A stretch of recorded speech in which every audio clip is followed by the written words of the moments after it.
The US government says talks over the open skies policy with Arabian Gulf carriers were constructive and ended without any formal action. According to reports, the US State Department held talks with Qatar government officials on Monday and with the UAE the week before over charges leveled more than a year ago by the three largest US airlines, alleging that Emirates, Etihad Airways and Qatar Airways were competing unfairly.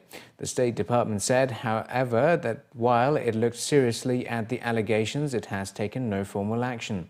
The heart of the US airlines' claim was that the Gulf airlines were heavily subsidized by their host governments, charges that were robustly countered over the past year. This comes after Etihad on Monday issued a report commissioned from the UK economics research organisation Oxford Economics, arguing that its contribution to the US economy, including all the business related to the passengers it ferries to 6 major US cities, was nearly $11 billion a year. A key government measure of Dubai business confidence rose during the second quarter of the year as a result of a pickup in demand. The composite business confidence index of Dubai rose 7.4 points to 117.5 points during the second quarter compared to the same period a year earlier. The measure also rose from the first quarter when the index had a reading of 116.5 according to figures from the Department of Economic Development. The survey found that 44% of the 500 respondents expected business conditions to improve and expressed optimism on sales and volumes generally. Some 48% of those surveyed said they expected their sales volume to increase in the third quarter, while 37% are forecasting volumes to hold steady. Competition, market conditions, delayed payments and rental costs were among the main challenges cited by most businesses. Private sector business activity in Dubai grew last month to its highest level in almost a year, according to data gathered by Emirates NBD. The bank's Dubai Economy Tracker Index, which monitors a number of non-oil private sector indicators, picked up in June to 54.6, marking 4 consecutive months of expansion.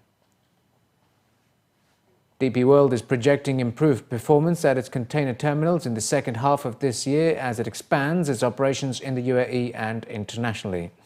According to figures released yesterday, volumes edged up 2.5% in the first half on a reported basis, with growth largely driven by strong performances at its European and Indian subcontinent terminals, according to a statement. The port's operator handled 31.4 million 20-foot equivalent units in the first 6 months of 2016, a 1.2% increase on a like-for-like basis. Container volumes at a consolidated level, which refers to volumes at terminals DP World controls, rose 1.6% on a reported basis, but fell 1.4% on a like-for-like basis.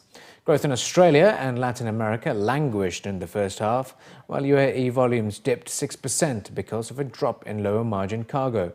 In a statement, DP World's Group Chairman, His Excellency Sultan bin Sulayem, stated that they expect better performance in the second half of this year as a result of expansion plans at terminals in the Netherlands, India, the UK and Turkey, adding that the operator will continue to focus on driving profitability by targeting higher margin cargo, improving efficiencies and managing costs.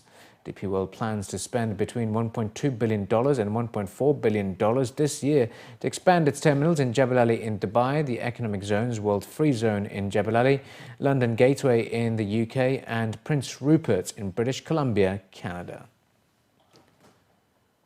A new report released by property consultancy A.T. Kearney has stated that property markets across the Arabian Gulf are facing a perfect storm as a result of overbuilding by its developers and continued softening demand as market sentiment shifts on the back of lower oil prices. The management consultancy has published a new report which states that the value of projects currently in the construction phase is 4 times higher than the value of all developments completed within the past decade, revealing that the value of projects at an earlier stage of development equates to about 10 years' worth of work. The report stated that each year between 2016 and 20, this pipeline would deliver anywhere between 7 and 12 times the real estate value delivered yearly between 2007 and 9.